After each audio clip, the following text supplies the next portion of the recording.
Welcome everyone to Virtual Insight, an ecology of quilt. Thank you for joining us. Please note that closed captioning in English is available today by clicking on the CC button at the bottom of your screen.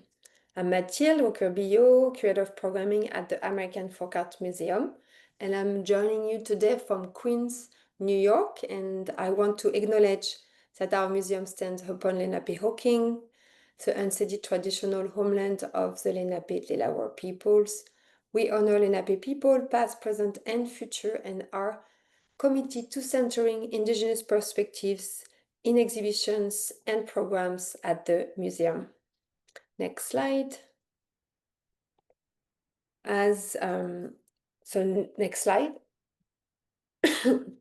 As many of you know, the American Folk Art Museum is dedicated to the work of self-taught artists across time and place, and we're thrilled to offer a new perspective on the museum's collection with the exhibition An Ecology of Quilts, the Natural History of American Textiles, now on view at 2 Lincoln Square until March 1st, 2026. With a focus on process and labor, the exhibition traces the relationship between the environment and traditional quilting practices through a selection of 30 textile pieces dating from the 18th to the 20th centuries. It also features historical illustrations, swatch books, raw fibers, dye samples, and instructional videos that highlight the botanical knowledge as well as artisanal and industrial techniques involved in producing textile materials, colors, and patterns. And I'm pleased to be joined today by the two curators of the exhibition, AFAM's Deborah Davenport and Stewart Standard Deputy Director and Chief Curatorial and Program Officer Emelie Gevalt, and AFAM's Art Bridges Curatorial Collections and Exhibitions Fellow, Austin Losada. Hello, and welcome to you both. We're really happy to have you here today with us. Emelie and Austin will guide us through a selection of quilts and related materials on view, offering insights into the global trade and material culture that emerged in the early modern period and profoundly shaped the United States in the 18th and 19th and 20th centuries. And before I hand it over to our speaker, I want to remind you that this curatorial walkthrough will last for about an hour. There will be time for Q&A at the end of the presentation, so please share your question for our speakers throughout the talk using the Q&A feature at the bottom of your screen. I'll be using the chat room to share more information about our speakers and other information about the content of the virtual tour. And if you need any additional information, please drop us a line in the chat. Today's program is being recorded and will be made available in the coming weeks. And again, we offer closed captioning in English, available by clicking on the CC button at the bottom of your screen. Our museum is grateful for opportunities like this program to connect online, which will not be possible without you. And I hope you'll consider supporting our programs through a donation to the museum following this conversation. Thank you again for being here, and please welcome our speakers. Austin, Emelie, the floor is yours, and thank you for being here. We're very excited. Thank you so much, Mathilde, and thank you everyone for joining us. I'm so excited to see such a great audience today and folks from around the country and around the world. If you are local or you're planning a trip to New York City, I just have to start by encouraging you to please come see the quilts in person if you can. We have as Mathilde mentioned, newly renovated galleries. This might not sound as exciting to you as it is to us, but we have a new floor and we have new HVAC. So we're really thrilled to show off our new space. It looks very elegant. It's a wonderful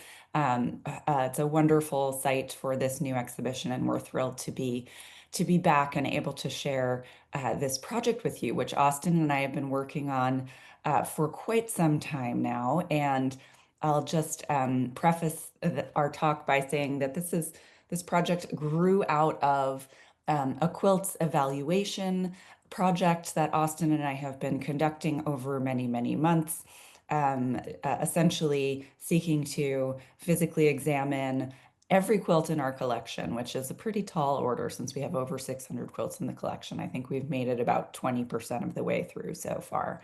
But we're looking forward to continuing with this work and hopefully to having more quilts projects come out of this process of really getting to know each and every quilt in our collection uh, even more deeply.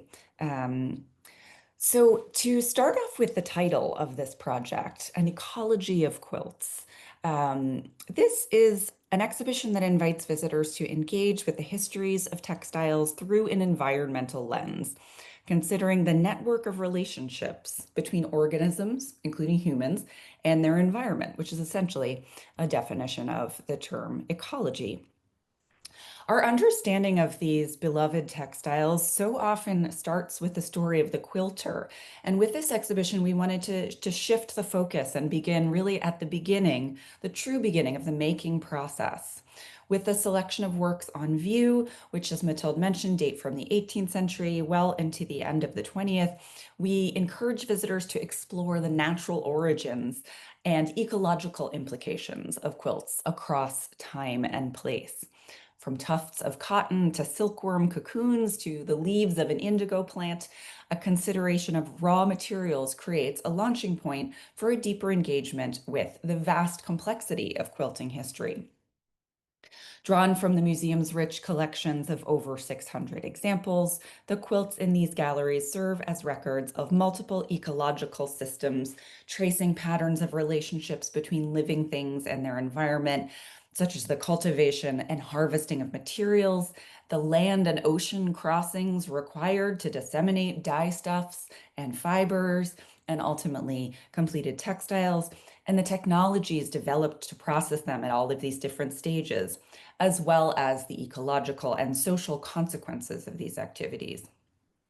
So, speaking not only to the vision of the individual quilter, but also to the work of countless artisans and workers' hands around the globe, quilts can be seen as a powerful material metaphor for human relationships with each other and with the natural world.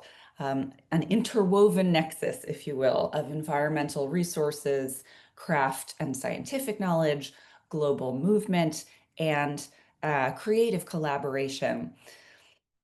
As our introduction to the show discusses, we'll discuss the history of textiles as a history, very much a history of color. So, from berries, flowers, leaves, roots, wood, mushrooms, and even insects, some of the organic materials that have been used to create dyes since prehistory and into the present are really wide-ranging. I think it's easy to think of color as intangible or immaterial, but we want to remind our visitors with this show that color too is made of stuff and involves processing stuff. So we're reminded of this when we trace the environmentally sourced components of textile production, such as dye stuff samples and specimens of plants, which are on view in our introductory gallery, alongside other interpretive materials like historical botanical illustrations, such as the indigo plant illustration that we're seeing here on the right. So we're looking here at a case study of indigo, which is among the most ancient and enduring of natural textile dyes. It may have been used to create this early 19th century pillar printed quilt from our collection, which you're seeing a detail of at the top left. Now, we don't know for sure because we haven't been able to scientifically analyze each of the textiles in the show, but it's a pretty safe guess that either indigo or a very similar organic source for blue called woad were used to make this particular textile. So indigo has a long and complicated history. The dye stuff was often sourced from India, which has been one of the largest producers of indigo throughout much of history. But some of you may know in the 18th century, South Carolina was also a major center for the cash crop, which was sometimes known as blue gold because of the wealth that it produced. thinking about a quilt in terms of its natural origins like this opens a window onto histories of labor that, although often invisible on the surface of the quilt itself, are nonetheless inextricably entangled with the histories of textiles. During the period when this quilt was made, thousands of people, many of them enslaved or otherwise working under exploitative conditions, participated each year in the harvesting, processing, and transportation of indigo and, of course, cotton. And these are histories that we've sought to incorporate intentionally into our interpretation. Just as a quick side note, if you're especially interested in the history of cotton, we have a wonderful program coming up in early December with an all-star lineup of experts on the history of cotton. And you may want to check that out on our website if you're interested to learn more. Indigenous American knowledge was another major resource in the global textile trade from the time of the discovery of the New World. This brilliant orange quilt that you're seeing in the center of the gallery here could have been made using several different dyestuffs, including the insect cochineal. And cochineal was a commodity that, like indigo, was sourced with frequency from the New World and brought long-standing indigenous materials and technologies into the European dyeing trade. This really intense orange-red color could also have been made using madder root, which was cultivated in Europe in large quantities beginning in the Middle Ages. But the use of cochineal in Anglo-European textiles was the result of Spanish colonial incursion into Mexico in the 16th century. We can see why this saturated brilliance of this new red, which was in fact the product of centuries of indigenous expertise. This was really dazzling to Europe, and cochineal quickly became a major product of global trade, which was popular on both sides of the Atlantic until the advent of synthetic red dyes in the mid-19th century, among other sources of red. This became especially popular. And what you're looking at here on the right is this truly wonderful 17th century manuscript illustration, which we believe is either from Mexico or Peru, and depicts the processing of harvesting cochineal from the nopal cactus. And on the left here, you're seeing a pile of desiccated cochineal insects, which, if you're dying to see them in person, have a look in our introductory gallery, and you can see them there as well. They're teeny tiny, but they fed in large numbers on this particular plant. And actually, it was the female bugs which produced the carminic acid that contributed to that created this incredibly brilliant red. Here's an example, a photograph from our gallery display of a series of raw dye stuff samples, which include, moving from right to left, dried weld flower, which was a longstanding source of yellow. Then we have cochineal, we have madder root, as I mentioned, and then two sources of blue, indigo and woad, which were generated by two different plants, but which are actually chemically quite similar. And as you can see in these color swatches, different amounts of time for each dye stuff could produce a lighter or a darker, more saturated color. As well, dyes could be overlayered, such as weld and indigo, or indigo and madder, to create greens and purples. In addition to raw materials, video content and historical illustrations in the show bring the technical components of quilting history to life and demonstrate the continuity of many of these manufacturing materials and processes across decades and even across centuries.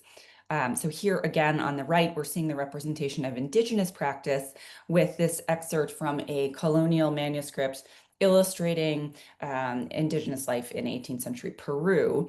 And this watercolor appears to be showing a textile going through an indigo dye bath. Archaeological evidence indicates that indigo has been in use in Peru for more than 6,000 years. So very long-standing practice. On the right here, you can see a still from a wonderful video of indigo processing in India, which is still very much taking place today. Lastly, in thinking about color, a consideration of processes of bleaching will illuminate the complexity of seemingly colorless textiles like this one. In the print at the right, what you're seeing is a bleaching field. Before the invention of chlorine bleaching powder, which comes about at the end of the 18th century, bleaching was an incredibly a time-consuming process that also required a lot of space. So after processing the fabrics in different solutions, including potash and quicklime, everything would have to be laid out, as you're seeing here. These these look like agricultural fields, but they've got these long strips of cloth being bleached by the sun in this image. Um, and as we've written in the label for this quilt, it's also very interesting to think about how whiteness in dress, domestic articles of all kinds, but also skin color has historically been linked to cleanliness and civility on a symbolic level. Whiteness isn't just a colorlessness, it becomes a metaphor for a certain kind of refinement. And this is an ideal that Chloe Chapin, a scholar who will be speaking during our Shades of Cotton program that I mentioned in early December, refers to in terms of the popularity of whiteness industries, historical bleaching and laundry trades, which were used to chemically whiten, and perhaps not coincidentally to chemically whiten one of the major products of slavery, of course, cotton, which literally whitewashed any trace of labor before bringing these products to the market.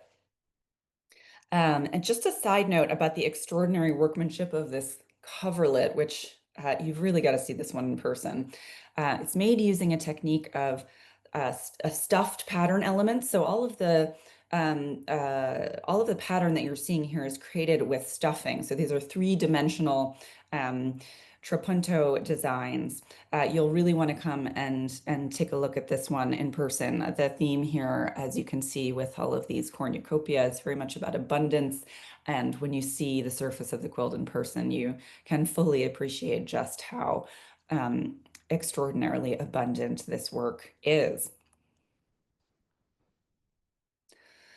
Also on view in the galleries are samples of common textile fibers, emphasizing that in their most basic form, the fabrics used in early American quilts began their lives as animals or plants. Some were locally produced within the original British American colonies, while many others were transported from abroad. Wool had been at the center of the British economy from the Middle Ages onward, and it quickly becomes an essential fabric in colonial material life by way of both imported and homespun textiles. Linen, which you're seeing in its raw form at the top right here, was sourced from the flax plant. And it too was introduced to the British American colonies early on in the 17th century. In addition, we actually see the source of linen, flax seeds, being exported back out of the colonies to locations like Ireland, which was a major producer of fine linen cloth. Now, the cultivation of silkworms, we're seeing some silkworm cocoons in the lower right-hand corner here.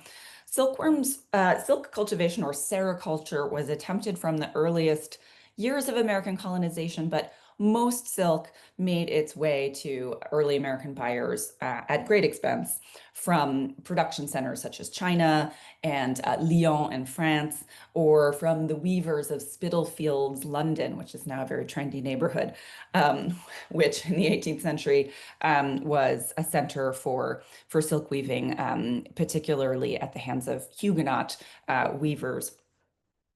So in the 18th century, only the most affluent families had access to silk as this luxury fabric, and so it features rarely in early American quilts. By far the most common fabric on display in the exhibition is cotton, a fiber which dominated the global textile trade by the mid 18th century, and was just mired in political conflict for quite some time, especially between Britain, India, and the American colonies. Cotton generated enormous innovation and wealth, but also strife, and was a major fuel for the Industrial Revolution, and of course becomes the cornerstone of an American economy built upon enslaved labor. Each of the specimens you're seeing here represents a major source of fabrics, and to transform these organic materials into finished cloth required a complex series of processes. So the raw wool that you're seeing on the left would have had to be vigorously scoured after shearing the sheep in order to remove dirt and oil. It would then be combed, or carded is the technical term, and then spun into thread. If you've ever wondered about the phrase dyed in the wool, just a little side note here that color could be brought in at various stages of the fiber processing. And when we hear dyed in the wool, that means that the wool was dyed before it was spun into yarn. So it's now become an apt metaphor for people who have deep-seated fundamental beliefs that begin at the beginning of the process. Cotton, of course, goes through a ginning process to separate the fibers from the seeds, and flax is retted, or encouraged to partially decompose in order to loosen the fibers from the plant stalk. Now, this is not an easy process. I happen to know a friend who has tried this herself, and it's a bit of a stinky one, but essential to produce the fine linen cloth that we know. And then finally, to extract silk thread, these silkworm cocoons are boiled or otherwise heated to separate the fibers. Of course, across the centuries, technological innovations have improved the efficiency of fiber processing, generating transformative commercial opportunities that have been both advantageous and deeply destructive. A well-known example is Eli Whitney's invention of the late 18th century cotton gin, which vastly increased the profitability of cotton farming, promoting the growth of southern plantations, as well as the development of northern textile mills and the aggressive expansion of slavery. In addition to the organic sources of their material components, quilts, as you I'm sure know, often incorporate botanical motifs into their designs. And so the second gallery of the exhibition is really a celebration of this, with a series of floral motifs, or floral quilts that are just abloom with life, speaking to the powerful inspiration that many quilters have found in the natural world across centuries. In this particular gallery, because of the strengths of our collection, we're focusing on the 19th century, during which quilts were frequently made to celebrate marriages, and sometimes carried emblematic meaning in connection with this.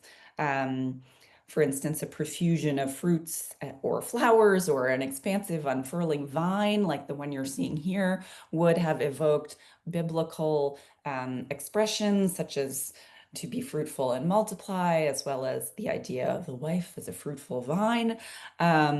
This particular quilt also references the sort of landscape of the Garden of Eden, and the biblical story of the expulsion of Adam and Eve from paradise. You can see, if you look more closely here is Eve plucking the apple with the snake nearby, encouraging her. And if you can come see this quilt in person, look for it. It has this wonderful kind of slippery metallic quality to it that you can't see in the photograph. But here she is giving the apple to Adam, and then here they are running away. I'm very amused by the fact that since they're already wearing clothes at the early stages, here they have to put on aprons to further cover themselves. But this is just an incredible a quilt that is such a masterwork of folk expression, and it's actually part of a group of I think about 4 or 5 similar examples believed to have been made in Vermont. And as an aside here, I just want to mention that the show is a really wonderful opportunity to see numerous new acquisitions to AFAM's collection. We have old favorites, but we also have new purchases and new donations, including this work, which was a recent purchase, as well as quilts that just haven't been on public view in many, many years. So you can expect to see some wonderful new examples. This too is a new acquisition for the collection. A spectacular floral quilt building on that age-old metaphor of the fruitful vine, the tree of life, as a symbol of marital bliss and family harmony. This is something I especially appreciate about this one, actually, is that the more time you spend with it, the more you realize like it looks like this exuberant but almost chaotic expression. And when you start to spend more time, you can see that it does actually have a logic of symmetry when you look closely at these different motifs and how they echo one another. There are also wonderful birds perching throughout the landscape here, which contributes to that sense of bounty and abundance that we've been talking about. Now, lest we think that quilts were only made by women, I do want to share, we've paired this quilt with an example made by a retired male professor, Dr. Raymond Bellamy, in the 60s or 70s.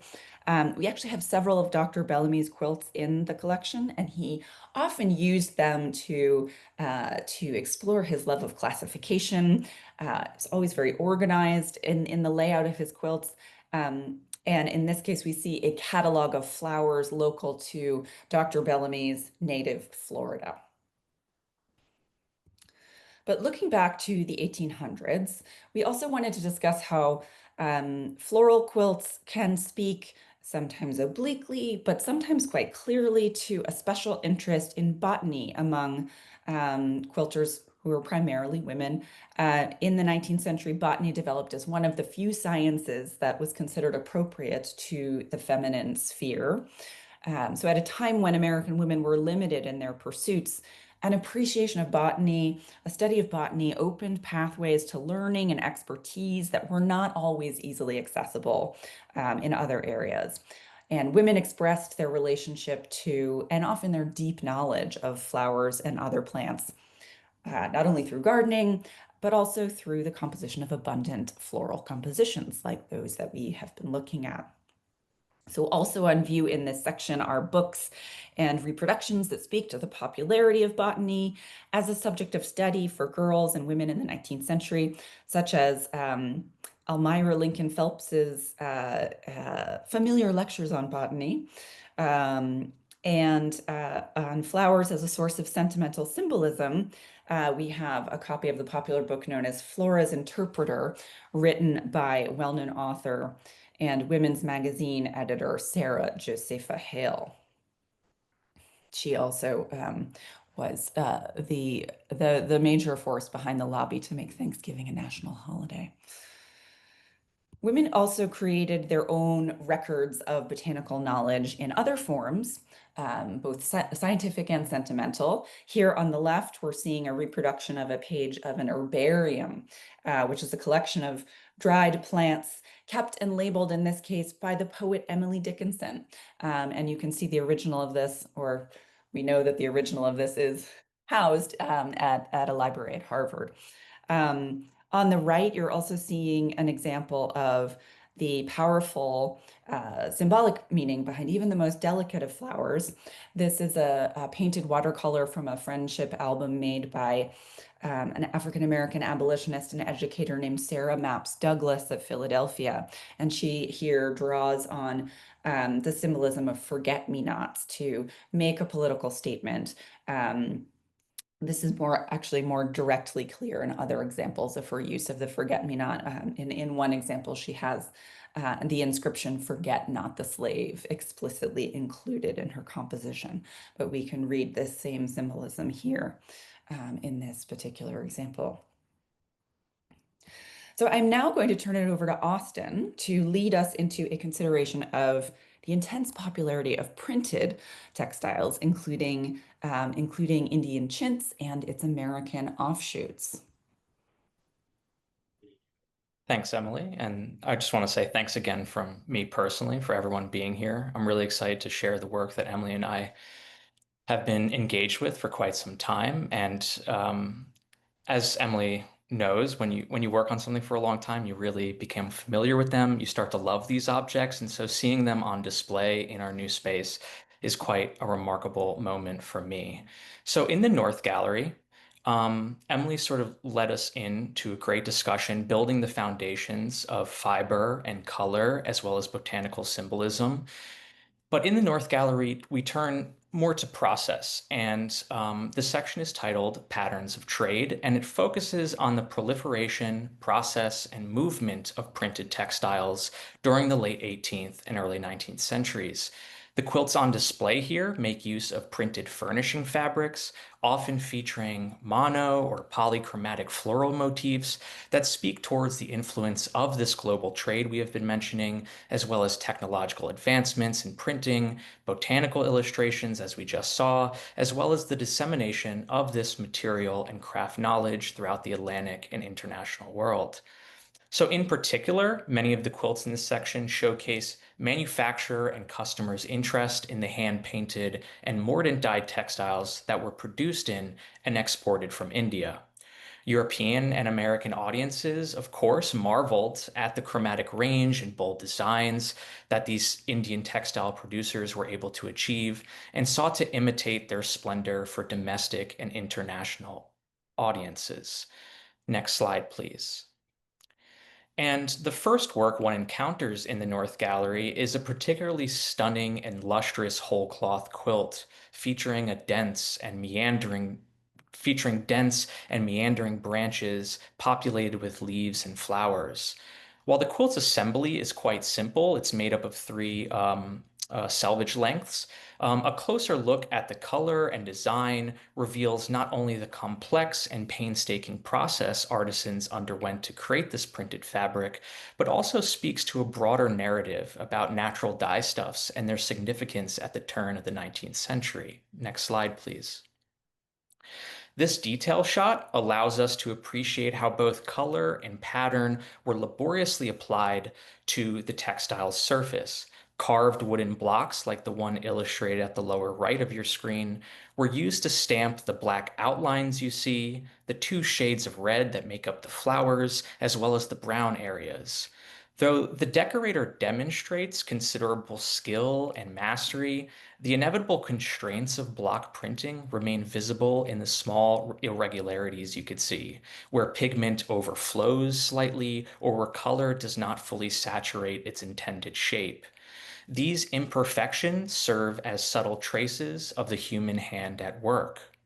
Importantly, in this example, not all the colors in the design were applied using blocks. Indigo, for instance, was brushed on by hand in a technique known as penciling, as seen in the print in the upper right, where I sort of located these two women that are penciling in indigo on a piece of textile. And this penciling was not only responsible for the vivid blue that you see that create these beautiful pops of color throughout the pattern, but also the green. So where the fabric was dyed with quercitron, a sort of brilliant yellow derived from the inner bark of an American black oak, the overpainting of indigo led to oxidation, resulting in this deep and vibrant green. The use of natural dyes like indigo and quercitron, which I cannot pronounce, I apologize for that, reflects a sophisticated ecological knowledge that was deeply rooted in early textile production. Artisans had to understand not only the aesthetic properties of these dyes, but also their chemical behavior and interaction with one another. Next slide, please. Other quilts in this section feature printed patterns that relied not on wooden blocks, but on copper plates. First introduced in the 1750s, copper plate printing on textiles signaled a new development in design, allowing for intricate shading and detail, as well as patterns with larger scale repeats, that is, the repetition of the pattern as it's printed. This advancement allowed manufacturers in England and France to generously copy botanical-inspired designs from illustrated publications that scientifically and artistically recorded exotic and native plants. Unlike printing with ink, however, indigo required to be made into a finely ground paste before it was applied on the surface of a textile with a copper plate. The manufacturer then had to successively dip the textile into baths of lime and ferrous sulfate until achieving their desired blue. Next slide, please. The quilter responsible, oh, I'm sorry. Here you could see how copper plate printing brought subtle shading and finely articulated details to the surface of this textile. But what really stands out to me, and is perhaps my favorite element, is the geometric top stitching. And I hope you could really see it. If not, you'll have to come in person. That was sort of added by the quilter. These carefully sewn patterns create a rich and tactile contrast to the flat printed design, giving the bed covering a dimensional quality that brings it to life. Next slide, please. The quilter responsible for this piece sort of skillfully combines both of the processes we just spoke about, textiles printed using woodblock and copperplate printing techniques, arranging them in a strikingly dynamic composition. But one of the challenges of discussing these early printed cottons with you, especially over Zoom, is that we lose that vital element of their appeal, which is their surface finish. Many early printed cottons and chintz fabrics were glazed with wax or starch, giving them a subtle, lustrous sheen. This quilt still retains much of that original finish, and it's easy to imagine how it could have shimmered under candle or gaslight, animating the room with its reflective qualities. Next slide, please. But often our eyes are so drawn to the beauty of a quilt's front that we overlook what's hidden on the reverse. On the cotton backing of this Lady of the Lake quilt, for example, there are three distinct stamps. One reads 28.5, likely indicating the fabric's original selvage width. Another states Waltham Finish, which links the cloth to the Waltham Bleachery and Dye Works, a Massachusetts company that was founded at the height of New England's industrial transformation.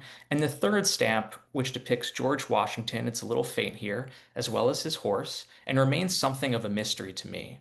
I sort of suspect that it may be an early sort of made in the USA mark, an emblem of national pride during a time when the domestic textile industry was sort of asserting itself.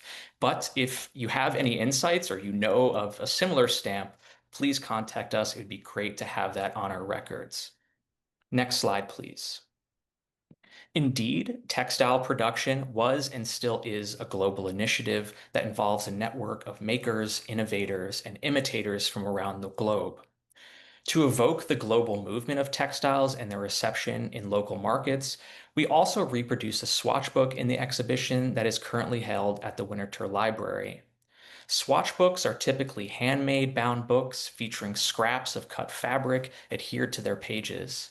In the late 18th and early 19th century, swatch books had a use value in both commercial and domestic settings, recording inventory or family history.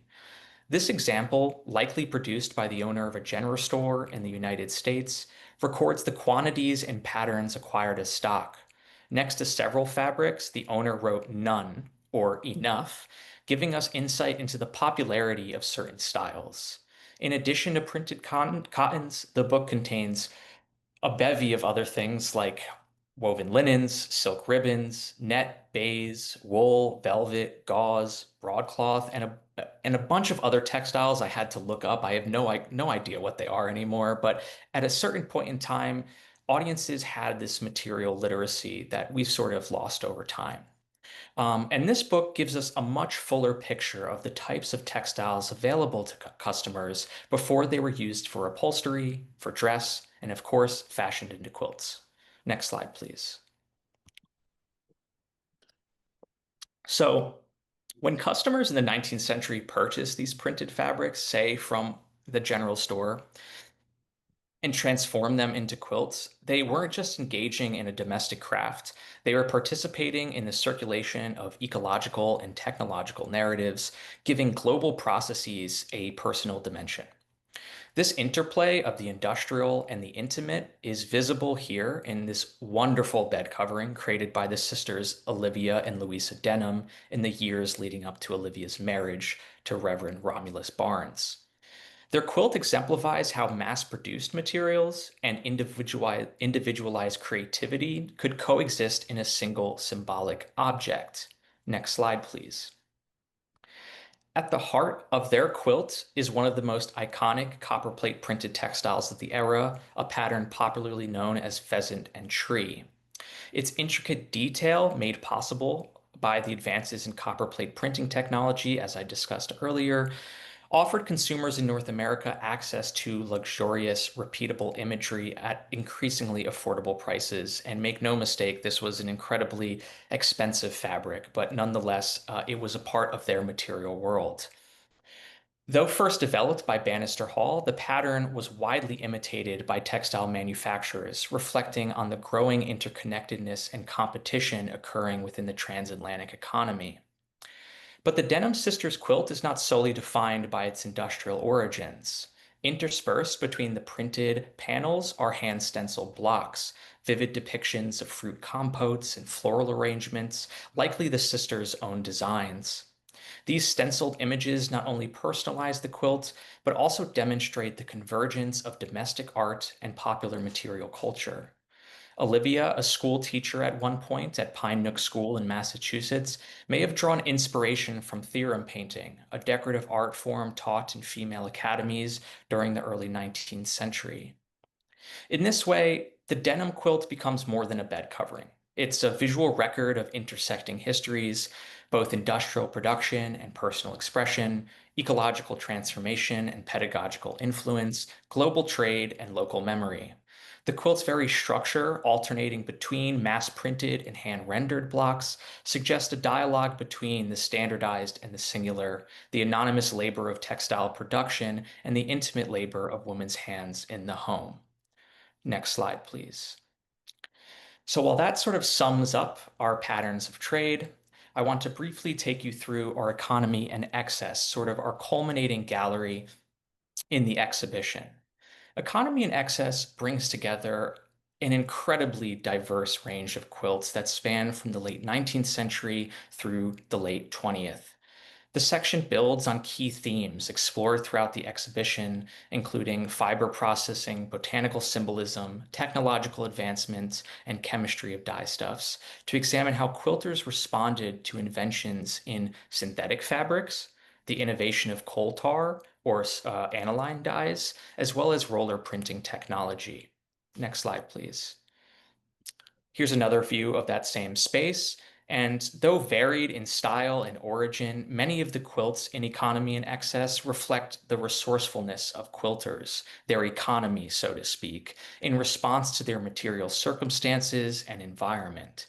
Some were crafted from upcycled fabrics, including men's suiting woolens, which we'll look at, old dresses and children's bed sheets, and really giving these textiles new form and function. Next slide, please. So, a recent acquisition to our collection is a perfect candidate for our economy section. Tomie Nagano's Ajiro Monyo is exemplary of the artist's practice of upcycling antique kimonos and other vintage textiles as a way to preserve the histories of Japanese design and craftsmanship. Although Nagano's process draws inspiration from Boro textiles, which are clothing and bedding that has repeatedly undergone mending due to economic necessity, Ajiro Monyo is a carefully executed composition, meticulously constructed with attention to pattern, material, texture, color, and history. Next slide, please. The vintage fabrics Nagano chose for Ajiro Monyo reflect not only the prevalence of indigo in Japanese textile production, but serve as some kind of compendium of popular resist dyeing techniques that are popular in Japan. So with this use of upcycling and showcasing these traditional dyeing techniques, Ajiro Monyo sort of bridges tradition and sustainability, transforming discarded textiles into renewed works of art that honor both the resourcefulness of past generations and the vital importance of upcycling in today's world.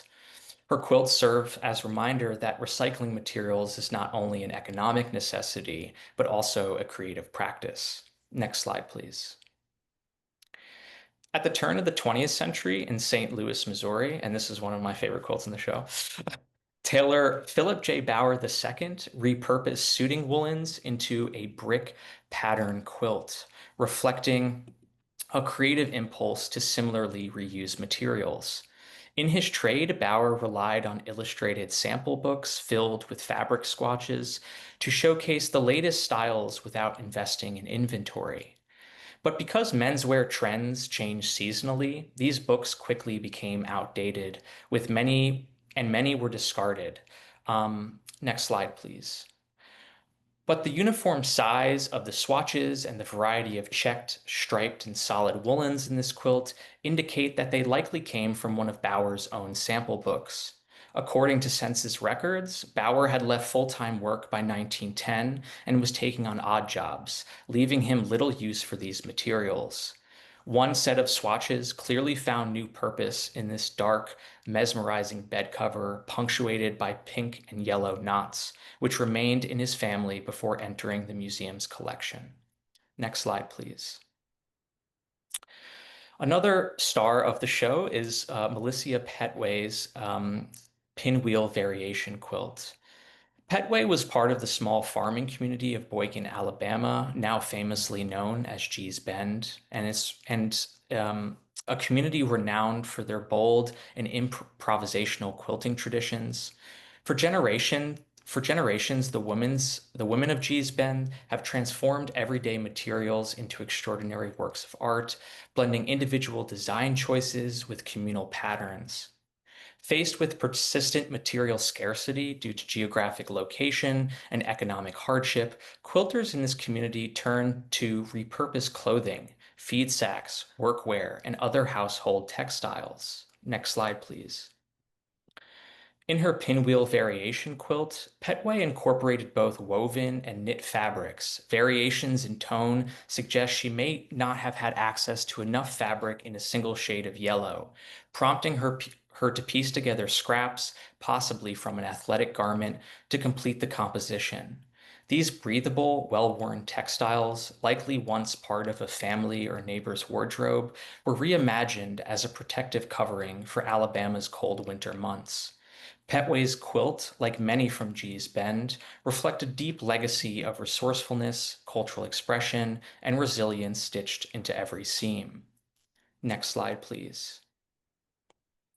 The other concept shaping our understanding of the quilts in this gallery is excess. From the late 19th century through the 20th century, quilters encountered an unprecedented variety of printed designs and fabric types flooding the American market. The explosion of choice was driven by industrial advances in dyeing, printing, and distribution, which allowed manufacturers to produce and circulate textiles at a scale and speed never seen before. The pages reproduced here illustrate color and design experiments conducted by Cocheco Printworks, a major New Hampshire-based producer of printed cotton fabrics. These pages are evidence of the textile industry's relentless pursuit of novelty and innovation in the late 19th century. The swatches span a broad range of styles intended for informal dress, shirting, and home furnishings, with middle and working class consumers as their primary audiences. Ultimately, this era of textile production reveals how industrial excess did not stifle creativity, but rather fueled artistic expression. Quilters of the period will harness this overflow of available materials to produce works that were both highly personal and reflective of broader shifts in technology, ecology, and design aesthetics. Next slide, please. The juxtaposition of these two quilts highlights the creative possibilities available to quilt makers through the use of diverse printed cottons and synthetic fabrics. The quilt on the left demonstrates this range through its mix of printed cottons, woven linens, wool, and various synthetics, all used to construct several interpretations of the popular log cabin pattern. The log cabin pattern, as many of you know who are probably quilters in the audience, is sort of a beginner-friendly design, and it's composed of a central block, and it's framed by these successive rectangular strips. It's prized for this simplicity, but it's also prized for its material flexibility, making it ideal for using scrap fabrics. The quilter here embraces this flexibility, departing from the pattern's typical symmetry to create medallions that protrude and recede through shifting strip widths and fabric contrasts. The one on the right couldn't be any more different. The Lemoyne Star quilt here adheres strictly to tradition. Its structured grid gains visual complexity through the recurring use of patterned fabrics, which appear both in star points and the background squares. Together, these quilts demonstrate two divergent yet equally expressive approaches to quilt making, one rooted in experimentation and improvisation, the other in tradition and repetition, both made possible by the rich variety of available materials. Next slide, please. Another favorite of mine in the show, and this is the penultimate quilt I'll share with you today, is one that perfectly reflects the dual nature of economy and excess. In this Philadelphia pavement quilt, made during the financially precarious years of the Great Depression, it embodies both the frugality of the era and the abundance of choice offered by printed fabric manufacturers. Composed of postage stamp sized blocks that resolve into larger squares when viewed from a distance, the quilt's construction reflects the practice of rationing necessitated by the economic downturn. However, it is not likely a true scrap quilt. The uniformity of the die-cut pieces and the precise execution of pattern suggest it was made from a kit. And kit quilts rose to popularity during the first quarter of the 20th century and were marketed in periodicals as a more affordable and time-efficient way to create a well-designed bed covering. In this way, the Philadelphia pavement quilt reveals the contradictions of its time as a product of economic restraint shaped by mass-produced abundance. Next slide, please. And so the last quilt I'll be showing you today is a remnant from a section Emelie and I had originally planned but ultimately had to cut. Still, it remains sort of a powerful inclusion in the exhibition because it so wonderfully foregrounds the deep entanglement between quilting and ecological systems. Before the arrival of US missionaries in the 18th century, native Hawaiians crafted bed covers from bark cloth made using the paper mulberry tree. When Western fabrics and quilting techniques were introduced, Hawaiian makers responded not with imitation, but with innovation, blending these new materials into their cultural practices. They adapted cut paper methods that you might find on, say, album quilts to create large-scale symmetrical designs rooted in native botanical forms like breadfruit, hibiscus, and torch ginger. Each pattern a reflection of the Hawaiian landscape and indigenous ecological knowledge. This quilt on view in the exhibition was made by Mary Alice Kenny Sinton, a white woman from Oklahoma who studied under a master quilt maker in Hawaii and brings complexity to this tradition. Her work, while rooted in respect and education, also reflects the ongoing entanglement of settler colonialism and the commercialization of Hawaiian cultural practices.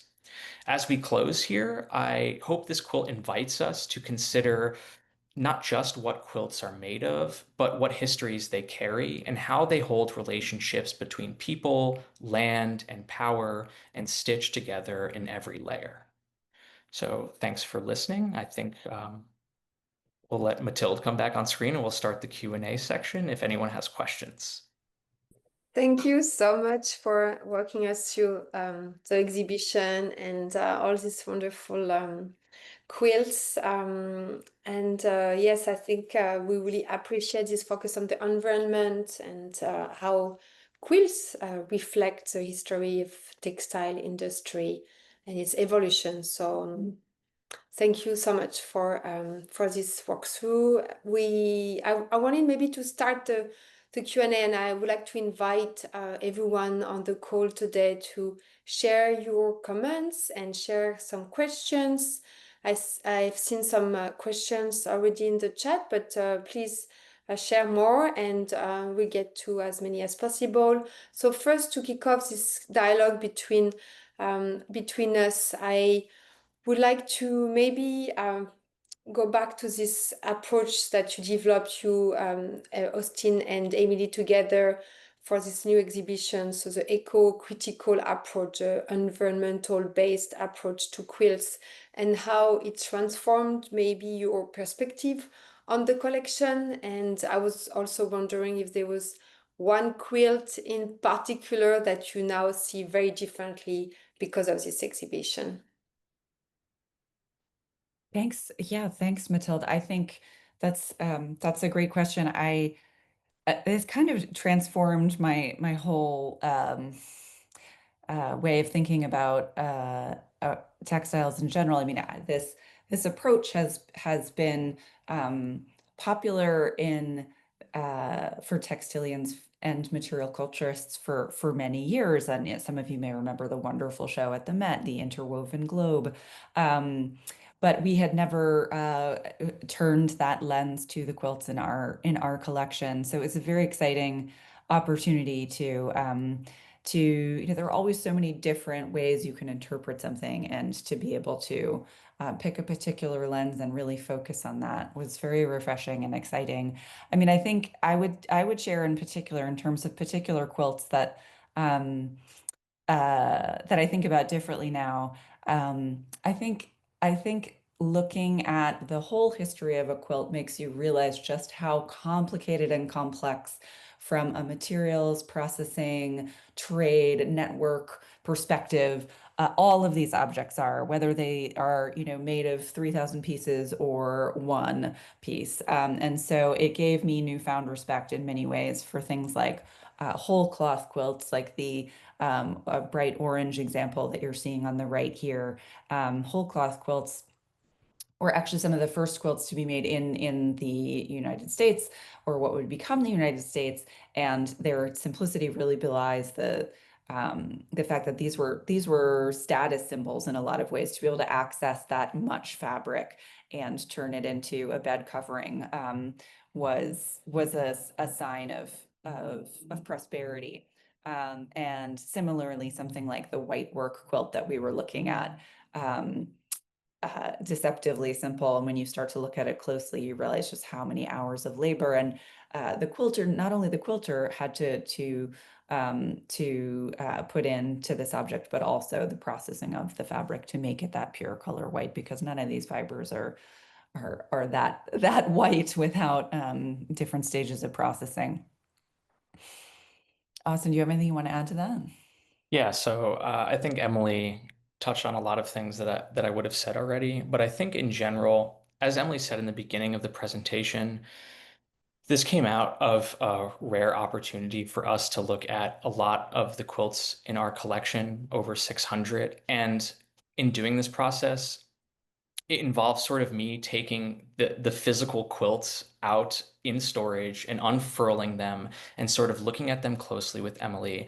And I think this kind of material approach to looking at these objects allows me to sort of go beyond the dazzling patterns that we typically see. And it makes me not just stop there and be like, wow, that is a beautiful pattern quilt. It's a beautiful log cabin pattern quilt. It's a beautiful pillar print quilt, but sort of allows me to sort of deconstruct each object, to think about the labor, the processes, the natural dye stuffs that were used, and sort of how those things all come together and find themselves on the lap or on the floor of a quilter that's working on a specific object. I think in a lot of ways it speaks more about these objects and their long life instead of just now when we're seeing them at the museum. And I think this kind of material focused ecological approach allows us to see these things as ever changing objects. Likely, if we don't store these objects properly, they will degrade over time. And so this is a part of a natural history of a quilt as well.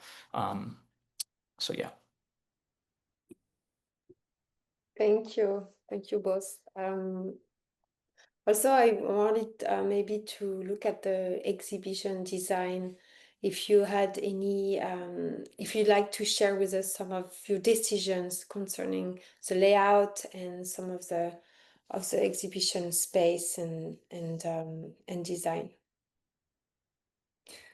Yeah. Austin, do you want to talk about how we came Sure. to create this particular plan in our smallest gallery? Yeah, so the North Gallery, which hosts the Patterns of Trade section that we spoke about today, is our smallest gallery and has consistently proved a challenge when showing quilts that are quite large in some cases. We have such a low ceiling here. We don't want to jam pack them in side by side, although it seems like the more we have on view, the more people love anyway. So, but this was a design decision for us because in many cases, quilts, as everyone knows here, were not made to be shown on the wall as we show them in the museum. These are really lived with objects. They're sculptural, they're textural, they're tactile, they're objects that sort of have a sculptural quality that goes beyond the way that we typically show them, like a work of art flat on a wall. And this was folding them over these sort of rolls in this way allowed us to sort of bring out that sculptural element, but also sort of allowed us to show more quilts in this space, and especially in a section that's about the proliferation of printed patterns that's going on globally at the time. It sort of was also an interpretive gesture for us to show quilts to show more quilts than we typically normally would have been able to show in this space. Is there anything you'd like to add there, Emelie?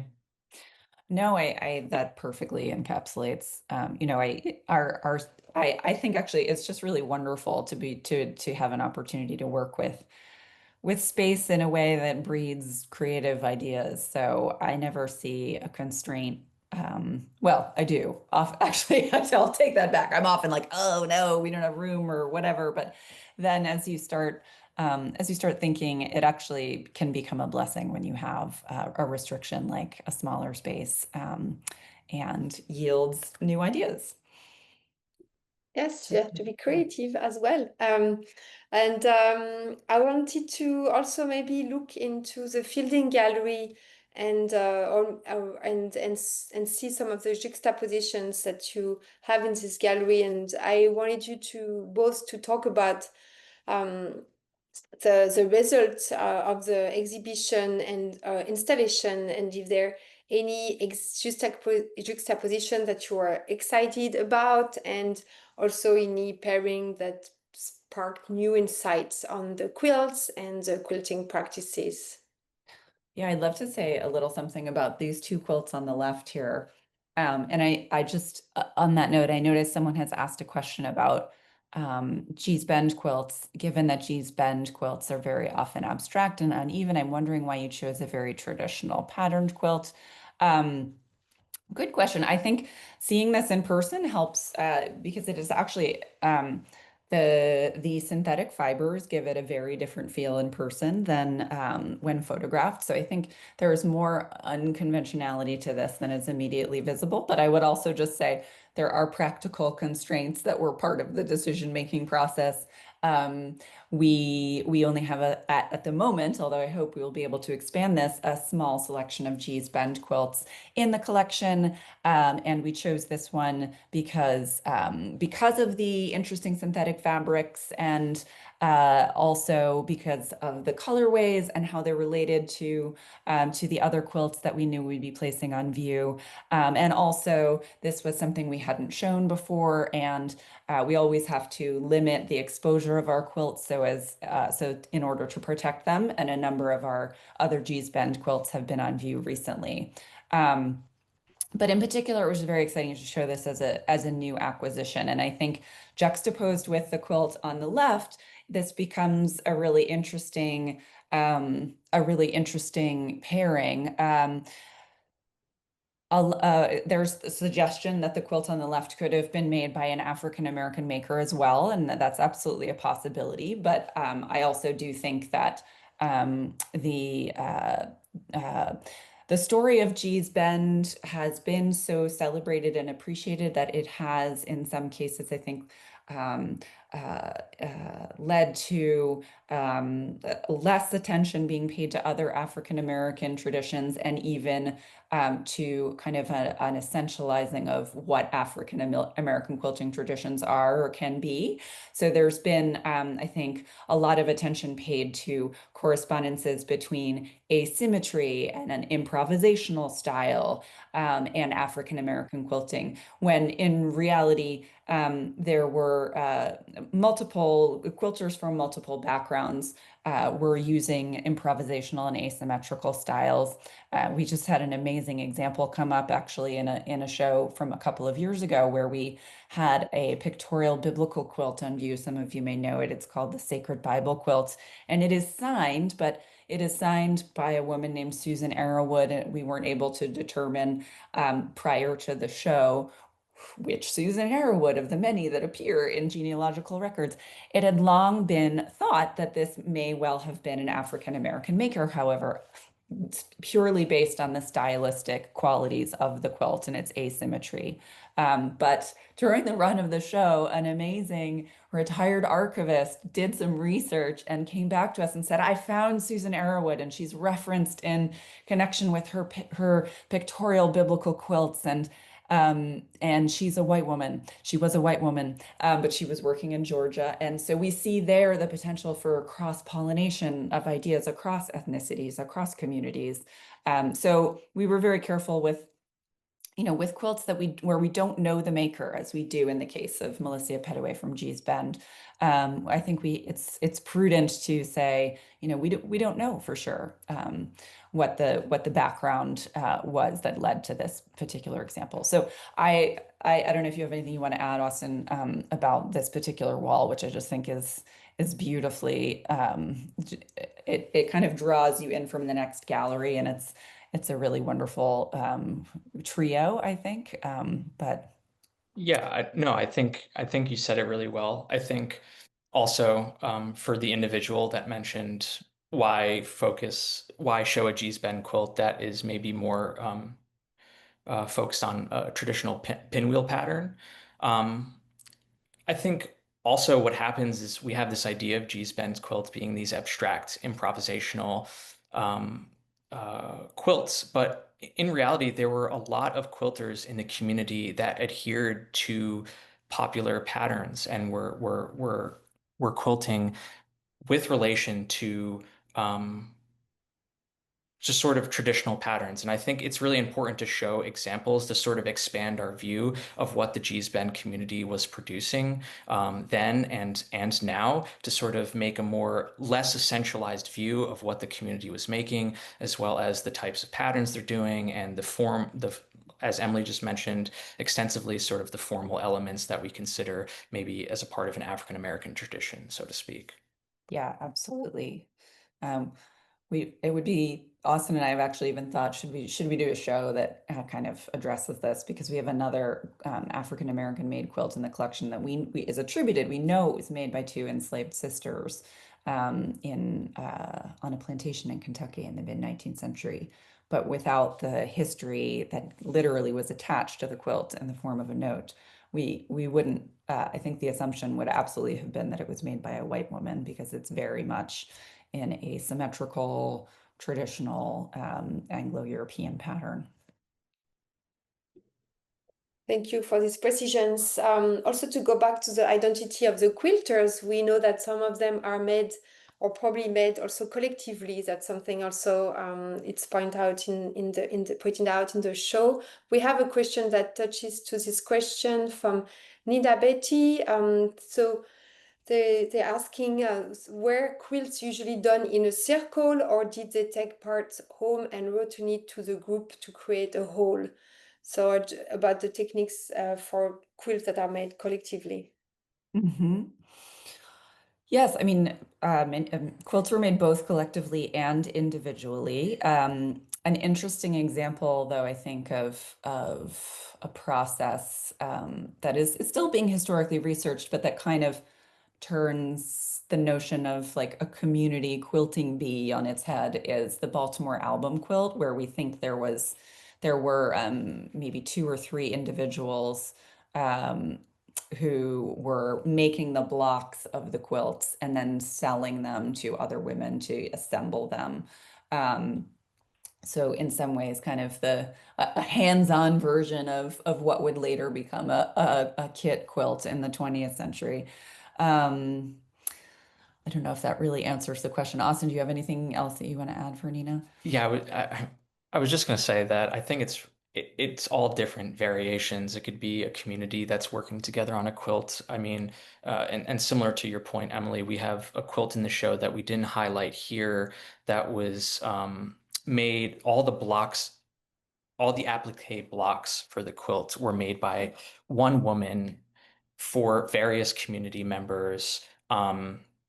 And in some ways, it's a collaboration, not with the actual stitching, but also with sort of like a community writ large. So, yes, quilts were made by individuals, they were made by communities, both hands-on and in relation to a larger community. And I think there's styles and ways of making all in between all of those too. Thank you. To go back also to design, and we have a question about the tree of life design. Mm. Any comment on the frequent use of the tree of life design in either the fabrics or design of the applique? It's for sure a very popular design in the show. Yes, I'm going to go back to the beginning here to answer that question, because we actually didn't talk about this first quilt that we chose to represent the introduction to the show. Let me just bear with me. I don't want to make you all ill by um, scrolling back through. Ugh, Zoom is really not helping me out today.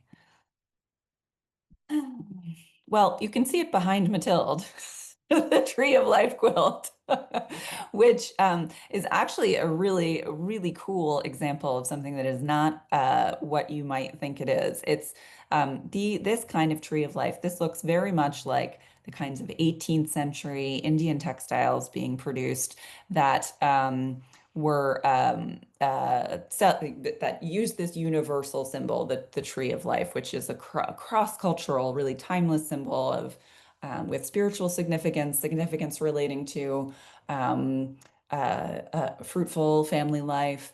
But in the particular case of this quilt, it's not actually an 18th century quilt at all. It's a 1930s kind of homage to the Indian palanquins of the 18th century. Sorry, Matilda, I think we can see it. I'm trying to find a good way for everyone to see it without me, but it's hard. If you look closely at it in person, you can see that a number of the textiles are not antique or not 18th century, and they really look very much like they were produced in the 30s. So that's fun to see. Austin, anything else you want to say about the Tree of Life? No, it's really vibrant in person, and the images do not do it justice. Sort of Yeah. because it was, these late synthetic dyes, all of the greens are like these acrid, acrid greens that are really hard to reproduce on the camera, but are quite Yeah, some beautiful. of the greens and some of the pinks too are really brilliant. And yeah, this is not really high enough resolution image to see, but we wanted to use this as a jumping off point to show the universality of this interest in botanical motifs and the tree of life in particular. We have a question also, and I think that will be the last about the fact that most of these textiles are historical. So it's a question from Diane. How were these 18th and 19th century quilts maintained and cleaned? Is it just luck that we have this, or were they collectors even then? Can you speak to the economic status of the quilters at that time? And thank you. And looking forward to That's the show. That's such a good question. I guess I think it's really important for us to realize that, as with clothing as well, it's the best. It's the Sunday best that gets preserved. It's the elaborate quilts that are so labored over. These are the ones that get preserved, and often they get preserved within families and passed down within generations. But if they're kept somewhere dark and dry, as long as they don't get moth-eaten, the best thing you can do to protect an antique quilt is to keep it out of the sun.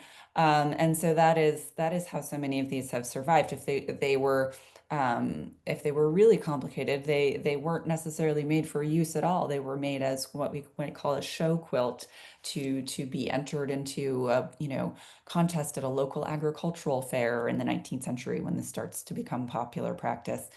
So what we don't always see actually are the workaday quilts that although we have a few of these in the show, that people were really using and were really getting heavy use. And those are the ones that are suffering and maybe needing to be patched and repaired or appended to, woven coverlets, as we can see in one example within the show. Are there any other questions that we can answer quickly?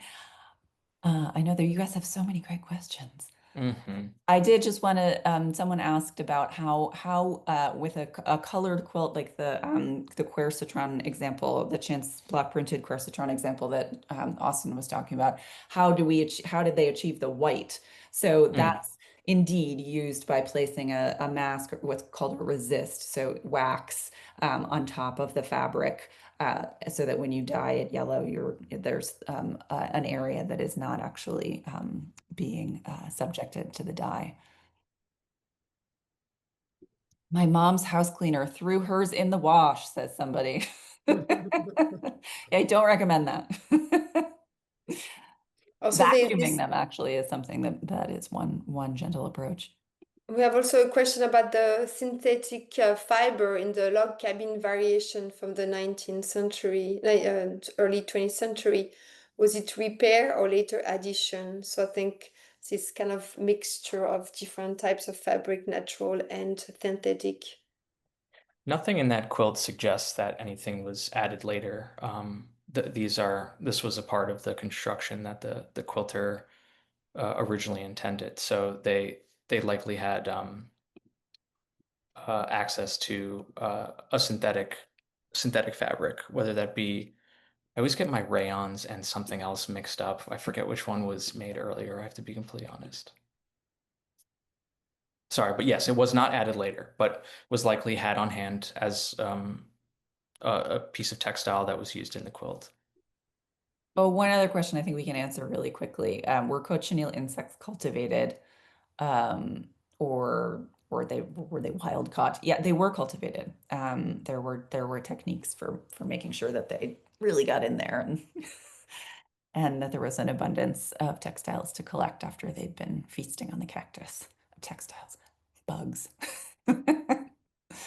Yes, we have someone who says now they have respect for the insects. And yes, I think we That's all right. change our perspectives on insects and the natural world. Thank you so much for this walkthrough and for joining us today. It was a pleasure to have you again here in this virtual space.